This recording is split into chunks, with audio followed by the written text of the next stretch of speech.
여러분 안녕하십니까. 누리PD입니다. 역사적인 탄핵선거 결론이 났습니다. 8대0 인용 파면입니다. 정말 열심히 투쟁했지만 결과가 너무도 비극적입니다. 자, 정강훈, 전한결 이런 분들 정말 열심히 투쟁했고 그랬지만요, 결과가 이렇게 됐다.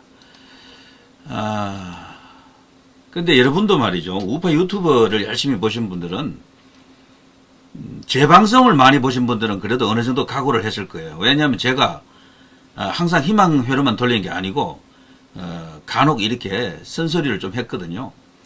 조짐이 있다, 이런 것도 있으니까 이런 것도 알아두시라, 나중에 충격을 좀 줄일 수도 있다, 이런 말도 제가 여러 번 해드렸고요. 문영배가 시계를 확인하더라고요. 11시 22분 이 시각 현재 주문을 읽겠습니다. 그러면서 우리 이제 헌법재판관 전원은 대통령 윤석열을 파면합니다. 전원이에요. 전원일치 8대0. 그리고 대통령 측에서 제기한 그 주요 이슈들이 있죠. 단 한 개도 받아들이지 않더라고요. 전부 다 이렇게 읽고 나서 그러나 전부 이렇게 중대한 헌법 위반 그리고 민주주의를 심각하게 훼손했다라면서 8대0 인용으로 들어갔습니다. 자, 이게 왜 이렇게 되었느냐? 이게 처음부터 8대0은 아니었어요. 중간에 분명히 5대3 상황이 있었거든요. 이게 중간에 누리PD가 몇 번 이야기했는데 한 사람만 저쪽으로 넘어가게 되면 8대0 될 수 있다라 그랬잖아요. 한 사람만. 그 5대3에서 한 사람 누군가 넘어갔던 겁니다. 그게 지금 누군지는 솔직히 알기는 어렵습니다만 조한창 이야기를 할 수도 있습니다. 조한창. 이 중에서 조한창이 3명의 한 각을 이루다가 넘어갔다라는 그런 어떤 그 추론이 있는 거죠. 그러면서 남아있는 두 사람도 큰 의미가 없으니까 같이 국민을 통합시키기 위해서, 국민 여론을 분열시키지 않기 위해서 한쪽으로 의견을 모았다. 8대0 나온다. 근데 조한창 이야기를 사실은 중앙일보 JTBC에서 제일 먼저 이 사람을 분석했었죠. 조한창이 움직일 수도 있다라고. 자, 그런 이야기가 하나 있고요. 또 다른 이야기 하나는 정형식이 직접 움직였다라고 합니다. 정형식이. 조한창이 아니고 정형식이다. 정형식이 움직이면서 김복청, 조한창도 따라갔다라는 이야기가 있어요. 그거는 뭔가 하면요, 그 최종 그 결정문을 작성할 때 그 작성하는 사람이 다수에 들어가야 됩니다. 가령 몇 대 몇 나올 때 결정문 주문을 완성할 때 그 작성했던 사람이 바로 정형식이라고 지금 알려져 있죠. 이게 컸던 겁니다. 이게 달리 말하면요, 요게 뉴스에 나왔었거든요. 근데 우파 유튜브에서는 이걸 다루는 걸 꺼렸죠. 그러니까 이런 것을 안 보여주는 거죠. 결정문 초안이라고 하는데요. 이거는 통상적으로 소수 의견을 가진 쪽에서 작성하지 않는다라고 합니다. 정형식 이분이 주심 판사이기 때문에 작성할 수 있는 권한이 있었는데 만일에 이 정형식이 소수 의견에 들어가 있으면은 그거를 작성을 못해요. 다수로 해야 되는 거야. 그러니까 정형식이 저쪽 인용 쪽으로 간 것으로 보면 됩니다. 그러면서 인용이 갑자기 4가 아니고 5가 아니고 6이 돼버린 거죠. 그러니까 혹여 그런 상황이 오더라도 끝까지 이제 소수 의견을 이제 고수할 수도 있지만 이 사건 자체가 워낙 거대하고 국민을 이렇게 통합시켜야 된다. 혹은 판결 이후에 소요 사태가 일어나지 않아야 된다. 여러 가지 내전 상황 이런 것을 이제 우려해가지고 김복청, 조한창 이 두 사람도 그냥 기각이나 각하 입장을 갖고 있다가도 가버리는 거죠. 박근혜 대통령 때처럼 8대0으로 만들어주는 겁니다. 박근혜 대통령 때도 5대3 기각설이 유력했거든요. 그런데도 나중에 까보니까 8대0 나왔잖아요. 자, 윤석열 파면 8대0 왜 이렇게 되었나? 이거를 예상한 분들도 없잖아 있겠습니다만 저는 제가 볼 때요, 마지막 기회, 마지막 경우의 수 하나는 제가 볼 때는요, 스카이데일리 그것이 유일한 해법이었습니다. 그것이 진짜로 드러났으면은 이 판을 뒤집을 수가 있었어요. 근데 그게 이제 허지부지 되면서 존재감이 이제 죽어버렸잖아요. 그러면서 대통령 쪽에서 주장할 수 있는 그 내용들이 전부 다 이제 형해화 되었다 그러죠. 전부 이렇게 붕괴돼 버렸다라고 생각이 되고요. 자, 지금 현 시각 말이죠. 이게 답이 되겠죠. 이 주식시장 보십시오. 온통 빨간색입니다. 온통 빨간색. 이거 지금 엄청나게 지금 상승하고 있죠. 탄핵 인용된다라는 걸 미리 알았던 겁니다. 주식시장은. 그러니까 그동안 우파 유튜브에서 그렇게 희망 회로를 돌렸지만 이 주식시장 하나를 못 이기는 겁니다. 더욱 뚜렷한 증거는 이 주식시장이었던 거죠. 이재명 그 테마주들이 왜 이렇게 대폭등을 하는지 연일 그냥 4일째 상한가를 때리는지 여기서 벌써 답을 다 알고 있었다라고 보는 게 맞고요. 심지어는 이재명이 20 무죄 나온다라는 것도 주식시장은 미리 알았어요. 선거 나오기 전에 벌써 뛰더라고요, 거기는. 그런 것들이 더 객관적인 정황이다라고 보는 게 맞습니다. 자, 지금 보시면요. 우리 이제 제도권 언론, 소위 레거시 미디어는 이미 답을 알고 있었어요. 우파 유튜브만 몰랐다 혹은 애써 그걸 외면하고 있었다라고 보는 게 맞습니다. 조선일보, 내란죄 철회, 엇갈린 정원, 증거 효력성, 윤선고 3대 포인트인데 전부 윤 대통령 그 청구인 척의 피청구인 척이죠. 주장을 받아들이지 않았습니다. 단호하게 부정하더라고요. 문영배 그 읽을 때 제가 다 들어봤는데요. 그러니까 결국 이제 만장일치가 나왔고요. 입법 독재라고 하는 이 개념을 전혀 수용하지 않았습니다. 국회 침탈, 위헌 이런 것을 받아들인 거죠. 이건 조선일보였었고요. 하나라도 중대한 위헌, 위법 판단된 윤파면인데 하나가 아니고 전체가 다 위헌이고 위법이다라고 판결했죠, 이번에. 그래서 박근혜 대통령 때는요, 그때는 위헌 아니다가 많았어요, 사실은. 그런데 나중에 헌법 수호 의지가 없다라는 이유로 그냥 파면해버렸잖아요, 8대 0으로. 이번에 이것은 더 완벽하게 그냥 헌재 자체적으로는 단 하나도 윤 대통령 측에 손을 들어준 게 없어요. 그러니까 경기로 치면 게임을 10번 하면 10번 다 진 거죠. 10대 0 이렇게 된 거죠. 여기서 말하는 4대 쟁점, 비상계엄 선포, 국무회의 적법성, 국회 봉쇄, 정치인 체포 지시 의혹, 포고령 1호, 비상입법기구 쪽지, 선관위의 군투입 이런 것들이 전부 인정된 겁니다. 그러니까 이거 자체가요. 우리가 그동안 알고 있었던 뭐 홍장원 이야기 그리고 그 엉터리 그 메모, 박선은 그리고 뭐 영장 쇼핑 17건 등등 많은 이야기들이 있었죠. 그런 것들이 부차적인 것이 되고 말았다라고 이제 헌재가 그렇게 판단한 겁니다. 자, 윤 대통령 탄핵 심판 5가지 쟁점. 하나라도 중대한 위헌 위법 판단 시 파면. 조선일보는 3가지라 그랬고 뭐 여기서는 또 5가지라 그랬잖아요. 이런 여러 가지 쟁점들이 있었는데 그 핵심이 바로 이 포고령이었죠. 포고령. 포고령이 어떤 것인지 여러분 아시죠? 요걸 제가 조금 빼겠습니다. 문재인을 조금 지우면 포고령이 나타납니다. 이 계엄 포고령이 사실 굉장히 중요한데요. 여기서 읽어보시면 알겠습니다만, 야, 이거 포고령이 이게 심상치 않다는 걸 읽어보신 분들은 알아요. 그런데 이 포고령 이야기를 우파 유튜버들은 안 하죠. 이거 한번 읽어보십시오. 1. 국회와 지방의회, 정당의 활동과 정치적 결사, 집회, 시위 등 일체의 정치활동을 금한다. 통쾌하죠. 그런데 이게 엄청난 이야기잖아요. 2. 자유민주주의 체제를 부정하거나 전복을 기도하는 일체의 행위를 금하고 가짜뉴스, 여론조작, 허위선동을 금한다. 박수칠 일이죠. 그렇지만 이야기 자체는 엄청난 이야기죠. 3. 모든 언론과 출판은 계엄사의 통제를 받는다. 이거는요, 조한창이 그 청문회 할 때 벌써 이거 자체가 위헌으로 본다라고 했어요. 그 사람이. 벌써 말을 그래 했다니까요. 청문회 할 때 이거 포고령을 어떻게 봅니까? 라고 민주당 의원이 질문을 하니까 개인적으로 그걸 위헌으로 봅니다. 벌써 그때 답이 나왔던 거죠. 어떻게 보면은. 4. 사회 혼란을 조장하는 파업, 태업, 집회 행위를 금한다. 이런 것들이 전부 민주주의 대원칙인 기본권을 이게 사실 상권 분립이라든가 기본권을 이게 어쨌거나 잠정적으로 중지시키는 거잖아요. 그러려면은요, 대통령이 내란을 입증을 했어야 돼요. 그 내란이 딴 거 없습니다. 부정선거 그거였어. 근데 그거를 처음부터 받아들이지 않았잖아요. 헌재가. 그때 8대 0으로 기각시켜버렸다니까. 그때 게임이 끝난 거지, 사실은. 부정선거를 받아들이지 않았기 때문에 대통령의 모든 주장이 약발이 안 먹히는 거예요. 5번 전공의를 비롯하여 파업 중이거나 의료 현장을 이탈한 모든 의료인은 48시간 내 본업에 복귀하여 충실히 근무하고 위반 시는 계엄법에 의해 처단한다.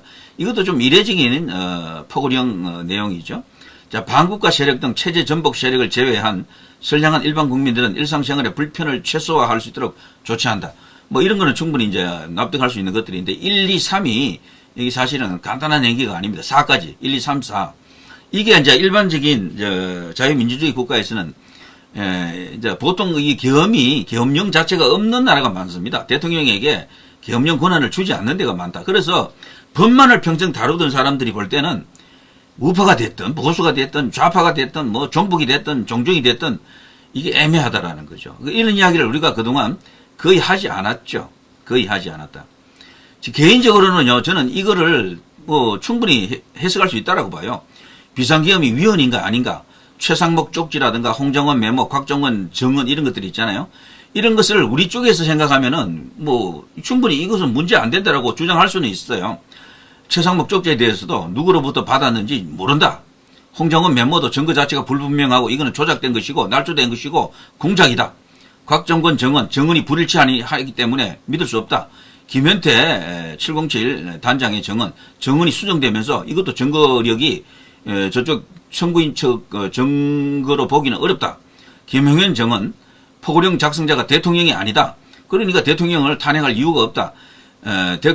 대통령 직접 개입 명확한 증거 없다. 이렇게 볼 수가 있지만 현재는 이런 것을 전혀 받아들이지 않았다. 그 결정적인 것이 말이죠.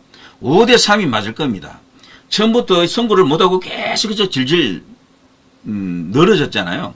그런데 갑자기 4월 1일 날 선거하겠다고 발표를 했다. 그때 한 명이 넘어간 겁니다. 한 명이. 누군가는 한 명이 넘어갔어요. 넘어가면서 갑자기 6대2가 되자 남아 있는 2명도 가버린 거예요. 그러니까 4월 1일부터 4월 4일 오늘 이제 발표하기까지 그 사이에 8대0이 돼버린 겁니다. 원래 8대0이 아니었거든요. 대통령 변호인단이나 국민의힘 측이나 뭐 그 밖에 우파 유튜브 전체가 다 4대4, 5대3을 이야기할 때입니다. 그때 그런 거대한 변화가 일어났던 거고 그 당시에 민주당에서는 막 이렇게 아주 험한 목소리를 막 터뜨렸죠. 헌재를 향해서 을사오적이 어떻고 여기 세 사람을 지목하면서 박찬대가 정영식, 김복형, 조한창 역사의 죄를 짓지 마라라고 하면서 이 사람들이 지금 어떤 포지션에 있는지 다 드러났잖아요. 그건 맞거든요, 사실은 그 이야기는. 그런데 그 사이에서 그런 변화가 일어났던 겁니다. 끝까지 이 사람들이 그 자리를 지키지 못했던 이유, 그것은 결국 이제 저쪽 민주당이 어쨌거나 힘이 더 세다라고 보는 거죠. 그들의 압박에 한 사람이 넘어가 버렸다라고 봅니다. 그러면서 3명 전체가 넘어갔다라고 보는 것이 맞는 것 같습니다. 자, 아무튼요, 저 5명, 이 5명, 제가 여기서 말하는 최상막부터 김용현까지 비상계엄 관련 실질 실무자에게서 명확한 증거를 찾지 못했거든요. 그런 부정확한 증거들로 대통령을 파면한다? 국민이 뽑은 대통령을 이런 식으로 파면한다? 말이 안 되지만 이게 지금 우리나라에서 일어나고 있는 거죠. 그동안 보면서요, 이런 걸 보면서 대통령이 기각될 것으로 다들 예상을 많이 했을 텐데요. 4대4 기각, 전원일치 기각, 전원일치 기각 5, 각하 둘, 7대1 한덕수 국무총리 뭐 이런 식으로 이걸 보면서 대통령도 충분히 이길 수 있다, 기각될 수 있다, 돌아올 수 있다 생각했지만 특히나 뭐 주요 언론사에서 뭐 4월 5일 11시 선고합니다. 됐죠? 내부에 지금 뭐 난투극이 벌어진다, 뭐 폐싸움 터졌다, 뭐 난리 났다, 완전 쪼개져 가지고 뭐 옥신각신 난투극 뭐 이런 이야기들이 우파 유튜브를 통해서 막 이렇게 퍼지다 보니까 대통령이 이긴다라는 생각을 다들 그 한 가지 생각만을 했던 사람들이 너무 많은 거죠. 좀 안타깝습니다. 그러니까 사태를 지피지기, 전쟁에서는 제일 중요한 게 지피지기입니다. 나도 알아야 되지만 상대도 알아야 되는데 우파 유튜브의 맹점이 뭔가 하면요, 상대 공부를 안 해요. 전혀 언급 자체를 안 한다니까. 저쪽이 지금 어떤 상황인지 무슨 짓을 하고 있는지. 아까 여기 문재인 이야기를 제가 잠시 하려다가 말았잖아요. 이 문재인도 여기 쇼에 가담했어요. 원래는 이재명을 대통령 만드는데 반대하는 사람인데 새가 완전히 이재명 쪽으로 넘어갔다라고 보고요, 한국 선언한 거지 이 사람이. 그걸 2번 했잖아요. 이재명의 적수가 없다, 그걸 한번 발언했고 또 한 번은 선고를 하라, 빨리 선고하라, 그 발언을 얼마 전에 했잖아요, 문재인이. 그러고 나서 바로 문형배가 선고 결정을 잡은 겁니다. 저는 이 마쿠에서 이 사람이 움직였다고 보거든요. 왜냐하면 문이 움직일 수 있는 사람이 여기 4명이 있어요. 문형배, 이미선은 자기가 직접 임명했고, 그리고 여기는 PK 라인이고 완전히 문재인 직계고요. 여기 김영도, 정정미도 김명수가 임명했거든. 여기 지명했거든. 김명수를 임명한 사람이 문이잖아요.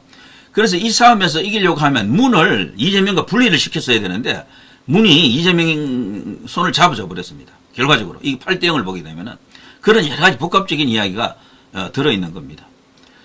자, 그동안 제가 뭐 아끼던 말을 조금 했고요. 자, 아무튼 새로운 어떤 시대, 새로운 세상이 이제 열릴 것 같습니다. 그것이 우리가 원하던 세상은 아니지만 이제 세상은 빠르게 조기 대선으로 갈 거예요.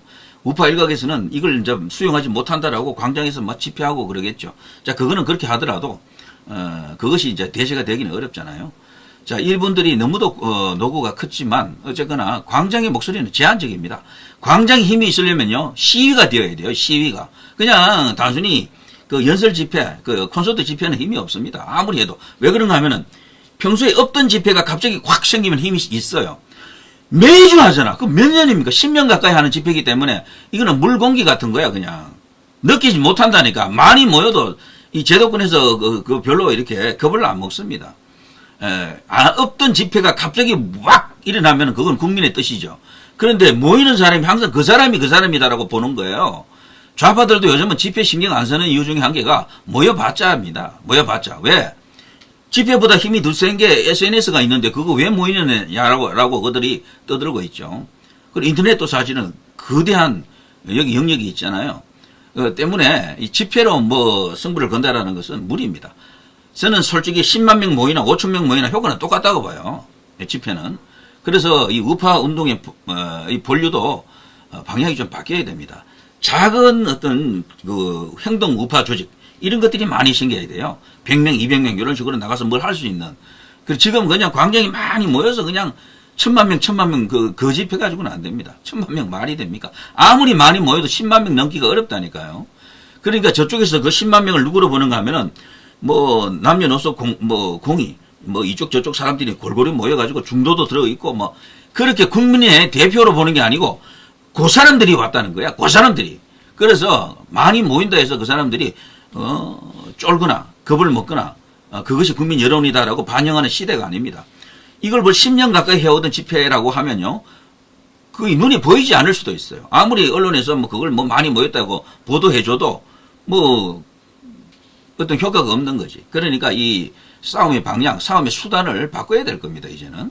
제 생각에는 SNS에서 싸워야 됩니다. 인터넷에서 싸워야 됩니다. 이게 더 중요해요. 유튜브 같은 이런 것을 지금은 희망회로, 희망 고문 아니고는 유튜브가 지금 안 되잖아요. 이것도 조금 방향을 바꿔야 되는 거죠, 사실은. 그래서 저쪽 이야기도 조금씩 이렇게 들어가면서 그래야지만이 윤 대통령도 사실 이런 우파 유튜버들이 많았으면요 경험 안 했어요, 솔직히. 이길 수 있다라는 뭐가 있으니까 했던 거고 결과적으로 계엄 선포가 실패해서 그렇습니다. 계엄 선포가 성공했더라면 이렇게 되지 않았겠죠. 뭐 다른 세상이 열렸겠지. 자, 그나저나 이제 걱정입니다. 윤 대통령이 제대로 이제 관저에서 나오면은 저들이 이제 필히 또 구속영장을 또 청구할 텐데 그때는 또 어떻게 될는지. 자, 또 다른 이야기가 있겠습니다만. 자, 누리피디는 당분간 윤 대통령 지키기 운동도 뭐 중요하겠지만 조기 대선 이걸 중요시 해야 될 것으로 생각이 됩니다. 이재명에게 지금 권력이 간다 생각해 보십시오. 와, 이거는 뭐 기가 막힌 일입니다. 국회를 완전히 장악한 데다가 저 이재명 같은 사람이 대통령까지 해버리면은 사법부 권력도 저는 이재명이 컨트롤 한다라고 보거든요. 뭔가 이재명이 손잡으면 그게 가능해요. 어마어마한 어떤 역대 우리가 한 번도 보지 못한 정권과 지금 맞닥뜨려야 될지도 모릅니다. 때문에 이번 대선에서 어쨌거나 이재명에게 타격을 가할 수 있는 사람을 찾아가지고 저는 김문수를 이제 이렇게 생각하고 있습니다만 열심히 또 싸울 수밖에 없습니다. 자, 누리 PD 김준희였습니다.